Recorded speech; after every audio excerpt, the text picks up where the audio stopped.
Remember जब Thanos ने Tony Stark को कहा था, स्टार्क, ज्ञान का श्राप सिर्फ तुम्हें नहीं मिला है। पहली बार सुनने पर यह बस विलन का टोनी की इंटेलिजेंस को रिस्पेक्ट करना लगता है, लेकिन अगर पूरी एमसीयू स्टोरी को देखो तो शायद थैनोस टोनी में कुछ और रिकॉग्नाइज कर रहा था, क्योंकि टोनी भी कभी फ्यूचर का वो थ्रेट देख चुका था जो बाकी एवेंजर्स को अभी समझ ही नहीं आया था। सब कुछ दी एवेंजर्स से शुरू हुआ। टोनी ने न्यूक्लियर मिसाइल को पोर्टल के थ्रू स्पेस में ले जाकर पूरी एलियन आर्मी को अपनी आंखों से देखा, और उस मोमेंट के बाद टोनी के लिए दुनिया कभी नॉर्मल नहीं रही। उसे रियलाइज हो गया था अर्थ अभी आने वाले थ्रेट्स के लिए रेडी नहीं है। इसीलिए आयरन मैन 3 में टोनी PTSD से स्ट्रगल करता है। वो सो नहीं पाता, बार बार नए सूट्स बनाता रहता है, क्योंकि उसके दिमाग में नेक्स्ट इन्वेजन कभी भी आ सकता था। खतरा हर वक्त हमारे ऊपर मंडरा रहा है और मुझे उस एक चीज को बचाना है जिसके बिना मैं जी नहीं सकता, और वो तुम। फिर वांडा उसे नाइटमेयर दिखा देती है जहां टोनी अपने ही टीममेट्स को डेड देखता है, और वहीं फियर टोनी को आयरन लीजन और इवेंचुअली अल्ट्रॉन बनाने की तरफ पुश करता है। टोनी जेन्युइनली बिलीव करता था कि वो दुनिया को प्रोटेक्ट कर रहा है। मैं पूरी दुनिया के लिए एक सुरक्षा कवच बनाना चाहता हूँ, लेकिन रिजल्ट, उसके अपने टीममेट्स उसके अगेंस्ट हो जाते हैं, इवन ब्रूस बैनर। अगर हत्यारा रोबोट बनाया हो तो। और अल्ट्रॉन के बाद थॉर लिटरली टोनी को थ्रॉट से पकड़ लेता है। दुश्मनों की एक एलियन फौज ने अंतरिक्ष में एक छेद से हमला कर दिया था।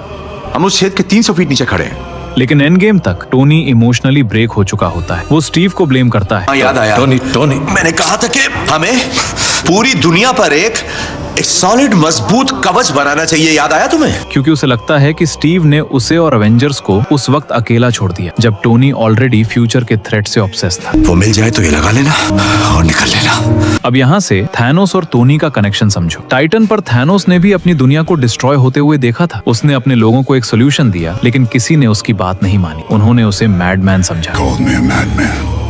एग्जैक्टली वही पैटर्न टोनी के साथ हुआ। दोनों ने कैटास्ट्रोफी आने से पहले उसे प्रेडिक्ट किया। डिफरेंस सिर्फ इतना था, टोनी ने दुनिया को बचाने के लिए टेक्नोलॉजी बनाई और थैनोस ने अपने ट्विस्टेड वे में पूरी यूनिवर्स को सेव करने की कोशिश की।